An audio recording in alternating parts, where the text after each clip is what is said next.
So, back in 2025, the relationship between the United States and India, the world's two largest democracies, hit an absolutely unprecedented crisis.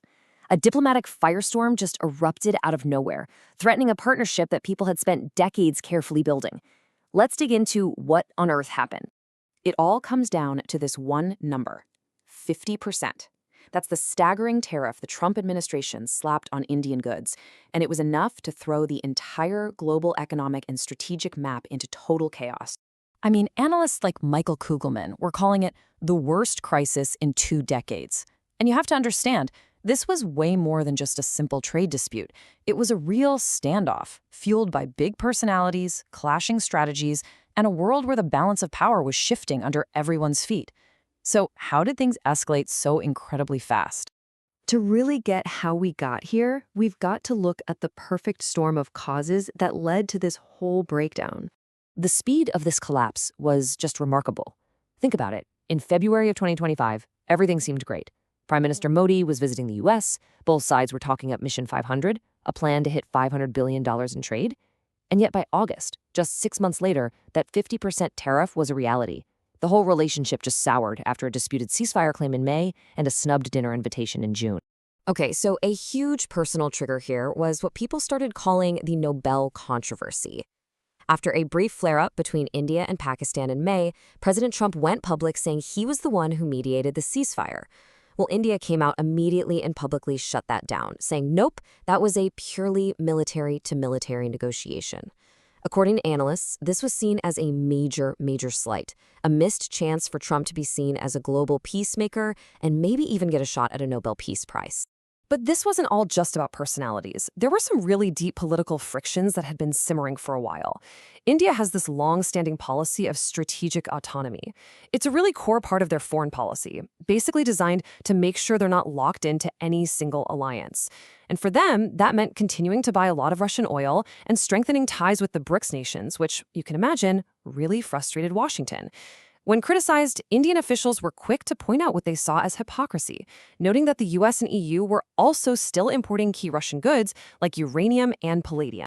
So the consequences of the standoff, they were immediate and they created a massive ripple effect that was felt all over the world. Economically, the stakes for India were just huge. These new tariffs put up to 70% of its exports to the US, its largest trading partner, at risk.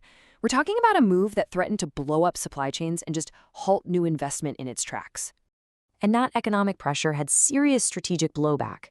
India reportedly just hit the pause button on major US defense deals. This number, $3.6 billion, that's the estimated value of things like Stryker armored vehicles that were just suddenly put on ice. It was a clear signal of a deep strategic break. And believe me, that strategic cost was not lost on American leaders.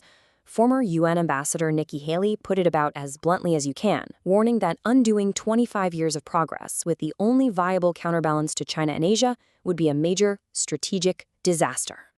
The criticism was just widespread, and it came from all sides. Right in the US, House Democrats slammed the tariffs, saying they were hurting Americans and sabotaging the relationship. Allies like Germany and Australia spoke up, reinforcing their support for free and open trade. And even former National Security Advisor John Bolton called the move more theatrical than strategic. The journalist Fareed Zakaria took it even a step further. He called it Trump's biggest foreign policy mistake.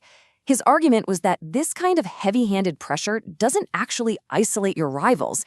It just risks pushing a really vital partner like India closer into the orbit of Russia and China. So what does this whole crisis tell us about the bigger picture? If you look beyond the specific people involved, this whole event really signals a potential new era in global relations. What this crisis really does is it shines a spotlight on this powerful concept that's reshaping foreign policy everywhere: economic security. It's this idea that trade isn't just about making money anymore. It's about power. It's about using economic tools as strategic leverage. And that brings us to a really key term you hear a lot. This one's from the European Parliament: the weaponization of trade. It's basically when things like tariffs and sanctions are used not for commercial goals, but as weapons for geopolitical fights. And the US-India crisis, it's a textbook example of this trend in action. So ultimately, the 2025 crisis shows us a world where national interest policies, things like America First, can clash and clash dramatically with strategic alliances that we all thought were rock solid. It really shows how fragile these partnerships can be when powerful nations start throwing their weight around in this new multipolar world. And that leaves us with a really critical question for the future. As geopolitics gets more competitive and trade itself becomes just another tool of rivalry, are any of our alliances really built to last?